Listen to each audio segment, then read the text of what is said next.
दोस्तों Jayaprakash power ventures limited की बात करें तो स्टॉक ने आज एक नया इतिहास रच दिया है। कोविड काल के बाद पहली बार स्टॉक एक नई हाई पे पहुंच गया है। लगातार पिछले कई दिनों से देख रहे कि जेपी पावर में तेजी देखने को मिल रही है। आज बाजार में गिरावट है, उसके बावजूद भी जेपी पावर का स्टॉक लगातार दौड़ रहा है। तो इसके पीछे सबसे बड़ा रीज़न है कि जेपी पावर आने वाले समय अदानी ग्रुप का हिस्सा बन सकती है, क्योंकि रेस में अदानी ग्रुप सबसे आगे और इसने एक पूरा पॉजिटिव माहौल बनाया। यहाँ पे वॉल्यूम में ज़बरदस्त वृद्धि हुई है, यानी बड़े फंड हाउस है जो करोड़ों शेयर इस लेवल पे खरीद रहे हैं, क्योंकि सबको पता है कि ये स्टॉक अंडर वैल्यू है और जो अदानी ग्रुप का हिस्सा बनते ही यहाँ पे जानदार तेजी की संभावना बनेगी। उसने बिल्कुल एक पॉजिटिव माहौल बनाया। तो क्या है आगे की संभावना, उसको समझने की कोशिश करेंगे इस वीडियो के माध्यम से। और क्या इस समय जेपी पावर में आने वाले समय के लिए कुछ संभावना पॉजिटिव बन रही है। सबसे बड़ी बात है कि क्वार्टर वन भी आने वाला है। क्या है उम्मीद जेपी पावर की क्वार्टर वन से, उसको भी जानेंगे और फंडामेंटली कंपनी कैसी है और लेटेस्ट अपडेट क्या है जेपी पावर को लेकर और अदानी ग्रुप को, उसको भी समझेंगे इस वीडियो के माध्यम से। लेकिन फ्रेंड्स उससे पहले अगर आप पहली बार हमारे चैनल पे आए तो चैनल को सब्सक्राइब कर दीजिए, एक बेल आइकॉन दबा दीजिए ताकि जब भी नया वीडियो बने पहला नोटिफिकेशन आपको मिले। वीडियो पसंद आए तो लाइक से जरूर कीजिए। चलो फ्रेंड्स वीडियो स्टार्ट करते हैं। मैं हूँ आपका दोस्त एस बी दवे और हमारे अपने चैनल ऑनलाइन कमाई में आपका बहुत बहुत स्वागत है। तो सबसे पहले BSE सेंसेक्स की बात कर ले। आज 82,638 पे स्तर पे आपको दिखा देगा, जहाँ पे 551 पॉइंट की बड़ी गिरावट है। तो आप देख सकते हो कि बाज़ार की शुरुआत ही आज कमज़ोर हुई थी और गिरावट लगातार बढ़ी है। तो बिल्कुल देख सकते हो कि इंट्राडे में एक बार 83,000 का इसने स्तर बताया, लेकिन वहाँ पे गिरावट का सिलसिला जारी हो गई। प्रॉफिट बुकिंग हावी हो गई है, 0.66% की इस समय गिरावट है। तो बिल्कुल ये देख सकते हो कि बाज़ार इस समय आगे बढ़ नहीं पा रहा है। जैसे ही तेज़ी बनती है बाजार में फिर प्रॉफिट बुकिंग आए, तभी शॉर्ट टर्म में ही लोग प्रॉफिट बुक करना पसंद करते हैं। आज निफ्टी एनर्जी में गिरावट और भी ज़्यादा है। आप देख सकते हो कि 36,092 के स्तर पे निफ्टी एनर्जी है, जहाँ पे 354 पॉइंट की गिरावट है, यानी 0.97% डाउन है। लगभग 1% के आसपास की गिरावट आपको निफ्टी एनर्जी में दिखाई देगी। उसके बावजूद भी जेपी पावर कमाल कर रहा है। तो ये देख सकते हो कि इस समय स्टॉक 24.10 के आसपास, जहाँ पे 4.65% की तेजी है और इंट्राडे में 24.85 का इसने एक फ्रेश हाई बनाया 52 वीक का। तो अगर बाजार ने साथ दिया होता तो यहाँ पे तेज़ी और भी ज़्यादा होती, लेकिन बाजार में इस समय आप देखें तो गिरावट का माहौल है, जिसकी वजह से तेज़ी आपको थोड़ी कम होती हुई दिखाई देगी। लेकिन वॉल्यूम बहुत ज़बरदस्त है। देख सकते हो कि पिछले एक महीने पहले इसका 19 करोड़ का वॉल्यूम था, 5 करोड़ की डिलीवरी उठाई गई थी। 1 वीक पहले 55 करोड़ का ज़बरदस्त वॉल्यूम हुआ था, 13 करोड़ की डिलीवरी उठाई गई थी।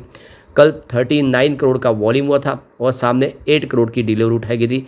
लेकिन आज आप देख सकते हो कि 11 बजे के पहले ही 38 करोड़ का वॉल्यूम हो चुका है, यानी वॉल्यूम बहुत ज़बरदस्त है।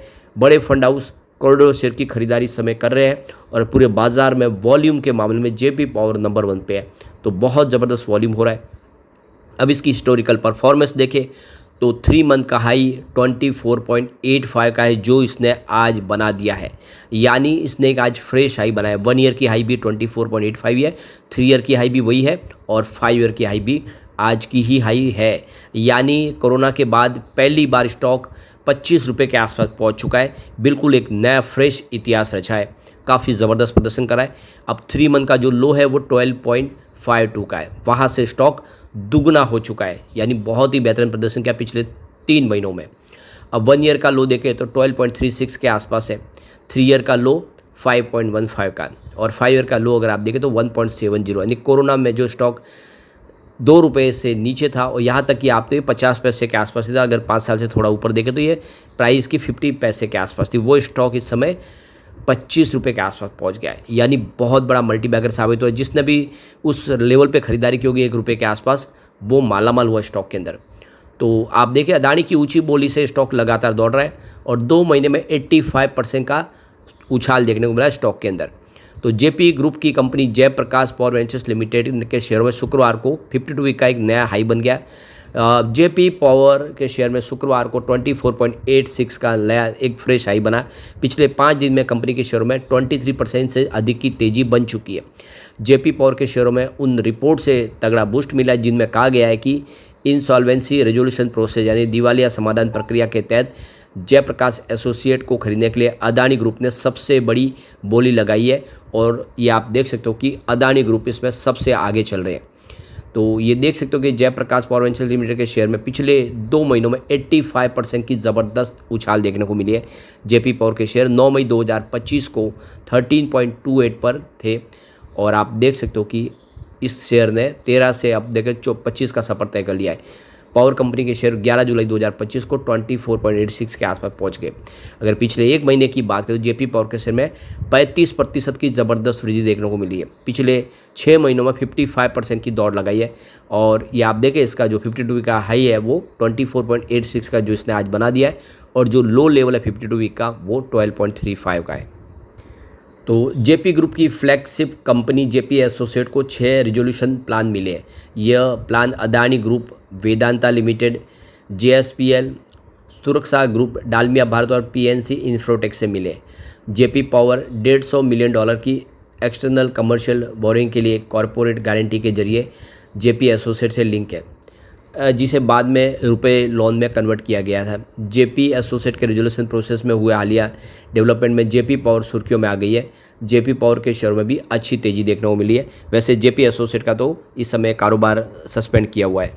अब यहाँ पे अगर हम पिछले देख सकते हो कि रिजल्ट की बात करें, पिछले आप समझ सकते हो साल भर में रिजल्ट में क्या फ़र्क रहा, 2 मार्च 2024 से मार्च 2025 में किस तरह से प्रदर्शन किया अगर कंपनी ने, तो मार्च 2024 में जो नेट सेल्स था वो 6,762 करोड़ के आसपास था। मार्च 2025 में सेल्स में कमी आई है, 5,462 करोड़ के आसपास रहा है। अगर हम बात करें टोटल खर्च की तो 4,526 करोड़ के आसपास था मार्च 2024 में, जो मार्च 25 में घट के 3,607 करोड़ के आसपास है। तो जैसे कि सेल्स में कमी आई उसी हिसाब से खर्च में भी कमी आई। ऑपरेटिंग प्रॉफिट की बात करें तो मार्च 2024 में 2,236 करोड़ के आसपास था, जो मार्च 2025 में घट के 1,854 करोड़ के आसपास है। यानी मार्च 24 के मुकाबले 25 में यहाँ पे देखें तो आपको ऑपरेटिंग प्रॉफिट भी कम होता हुआ दिखाई देगा। अदर इनकम 388 करोड़ की बनाई थी मार्च 2024 में, जबकि 25 में 244 करोड़ के आसपास थी। इंटरेस्ट 499 करोड़ का रहा है मार्च 2024 में, जबकि मार्च में यह 2025 में 414 करोड़ के आसपास है। डेप्रीशिएशन 465 करोड़ का था मार्च 2024 में, मार्च 25 में बढ़ के 470 करोड़ के आसपास रहा। अब प्रॉफिट बिफोर टैक्स की बात करें तो मार्च 2024 का पूरे साल का 913 करोड़ का प्रॉफिट बिफोर टैक्स बताया, जो मार्च 25 में बढ़ के 1,214 करोड़ तक पहुंचा, यानी प्रॉफिट में वृद्धि हुई है। प्रोविजन फॉर टैक्स देखें तो 227 करोड़ के आसपास रहा मार्च 2024 में, जो 25 में 403 करोड़ के आसपास रहा। अब नेट प्रॉफिट की बात कर ले तो मार्च 2024 में 686 करोड़ का नेट प्रॉफिट था, जो मार्च 2025 में 810 करोड़ के आसपास, यानी पिछले एक साल में आप देखें तो प्रॉफिट बढ़ चुका है। अब एडजस्टेड EPS 1 रुपीज़ के आसपास था मार्च 24 में, जो मार्च 25 में 1.18 रुपये तक पहुंचा है। यानी कुल मिला के पिछले एक साल में प्रदर्शन बेहतर हुआ है।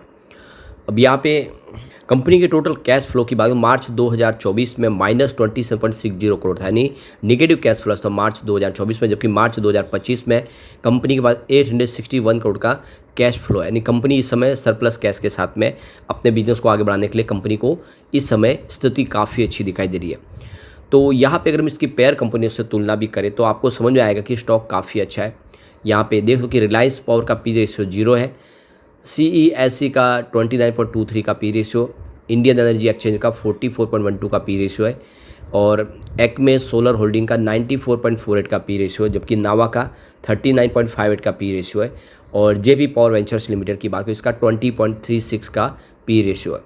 यानी आप इसको अगर दूसरी पेयर कंपनी से तुलना करते हैं तो इसका P रेशियो सबसे कम है। इसका मतलब ये स्टॉक सस्ता है और बेहतर है।